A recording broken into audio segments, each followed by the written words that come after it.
I guess this Mola Mola princess could be a villain.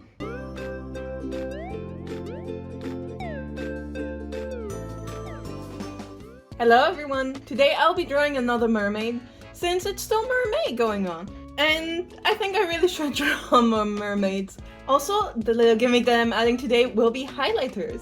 I've been wanting to use highlighters in my last video, but unfortunately it didn't quite work out. So I decided I'll be using them today. I had a little bit of trouble with sketching in the mermaid, and this is why we're starting off here today. And I think my next step will be drawing a cute little outfit on her.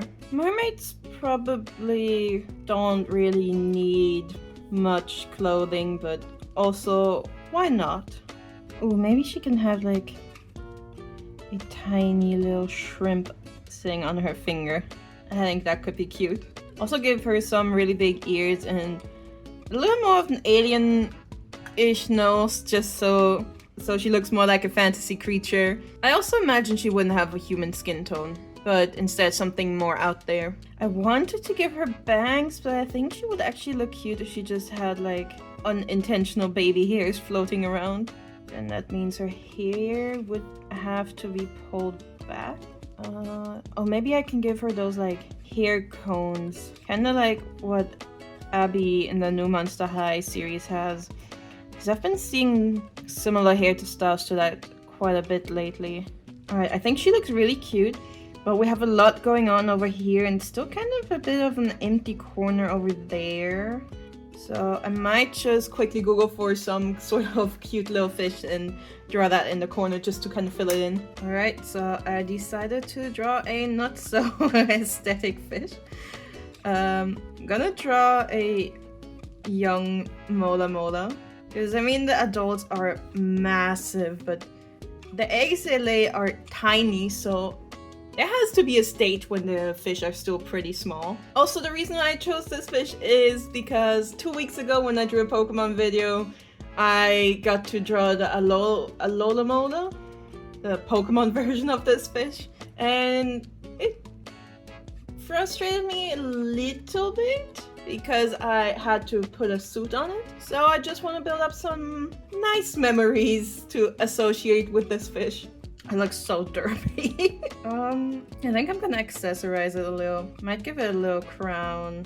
I guess this Mola Mola princess could be a villain. Can have like seaweed bra. Now isn't that beautiful? Okay, then it's time for the inking.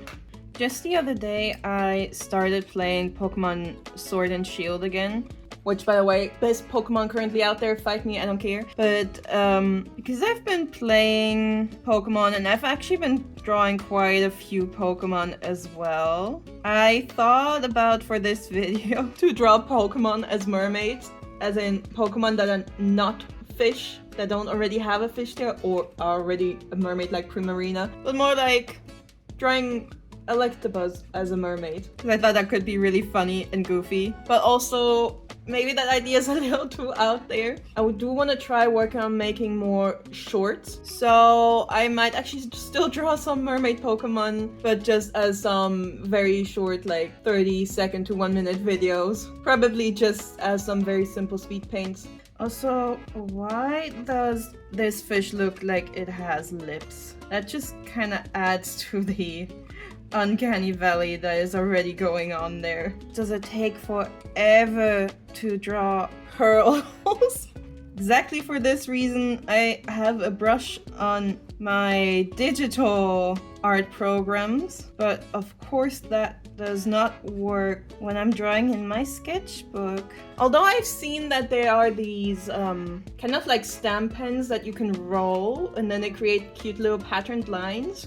Maybe one of these would work, but I don't think that I have waterproof ink in them. And unless they have waterproof ink in them, I don't trust any sort of pen to not smudge. So I'm not sure if those pens would really help me out either. Alright, time for my detail pen. In the previous mermaid video, I mentioned that I went through kind of a phase as a kid where I drew a lot of mermaids. And I blended in some of my old artworks as an example. And when I did that, I realized that a lot of drawings that I still have in my memory of me drawing, I don't actually have any copies of them anymore, and that's kind of sad. Like, I couldn't really find them. And it's probably because I didn't start archiving my art until I think I started in 2007, somewhere there. So yes, I do have a lot of my old art archived, and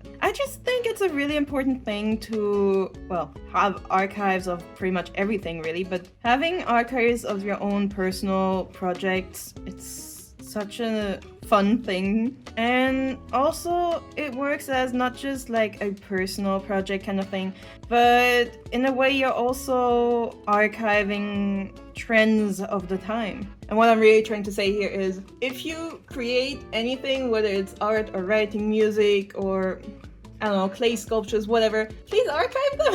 Like, I think it's so sad how many things just kind of get lost to time because people think like, oh, this is not important what I made here, and just kind of throw it out. And it's such a shame. Personally, I'm a very visual person, so I love looking at other people's old art. And really, I don't think it matters whether it's like a high quality illustration or just a little stick figure. I personally think everything is worth keeping. And it's really fun to hear and see other people's stories related to whatever their creation is. And in my case, with my old mermaid pictures, smartphones weren't really a thing yet, and I did have my own personal computer and stuff where I could save files, and I think my mother had a scanner too, so there would have been ways for me to archive my old art in a secure way. I mostly saved them in these really ugly office ring binders. But most of my art I probably just gifted away to other kids in my school, because I don't know, that was a very common thing for kids to do, I feel like. And it probably still is a common thing to do. Alright, the line art done, and here are my highlighters. There's a few different brands in here, but I'm probably just gonna use these big ones from Faber-Castell and possibly the small Stabilo ones if I need more detailed areas. Alright, so the hard part right now is trying to decide what colors I'm going to use.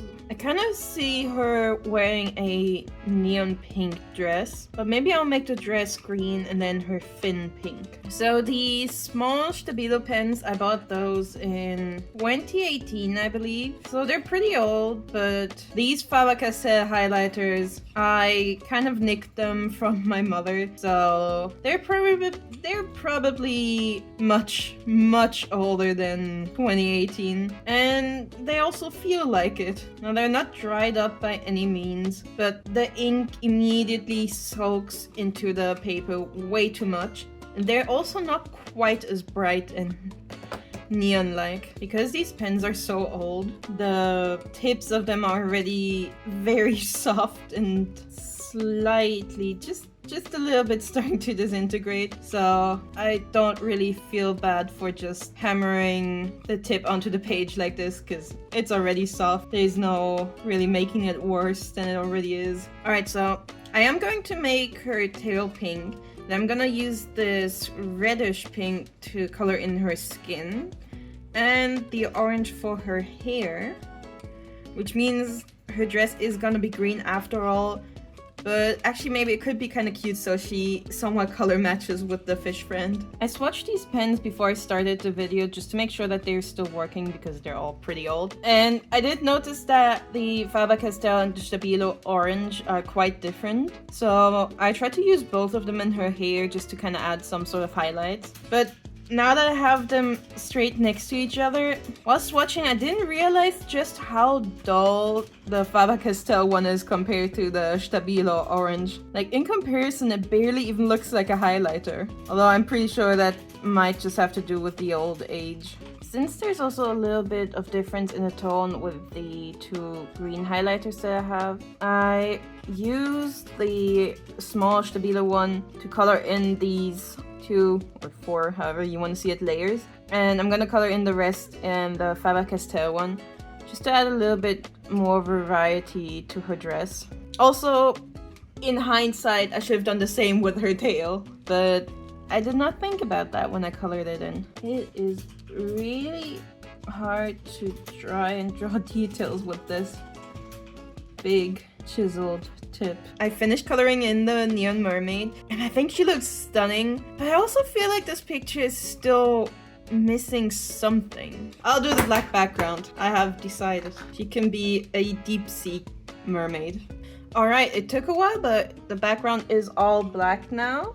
And now, as a finishing touch, I'm gonna add a few cute little bubbles and maybe some sparkles. And these bubbles are just for decoration, so I don't think they really need to make any logical sense. The bubbles are in, and I think I'm gonna call this picture done. I really love art that includes neon colors, and in this case, I especially love the color of her skin. I feel like this is the color that pops the most, or at least it does in real life. It's very, very pretty, and I know it's always hard to convey the color of highlighters on camera, but I really hope it'll be okay. I quite like her fish friend. Maybe I'll draw some more mola molas. They're kind of fun. In one of my other videos, someone suggested I draw normal animals in human clothing, so maybe I'll draw some mola mola wearing a wedding dress or something. That could be fun. Anyway, thank you so much for watching. I hope you enjoyed this video. I hope you enjoy our highlighter drawings as much as I do. And I really hope to see you again next week for another video. Goodbye!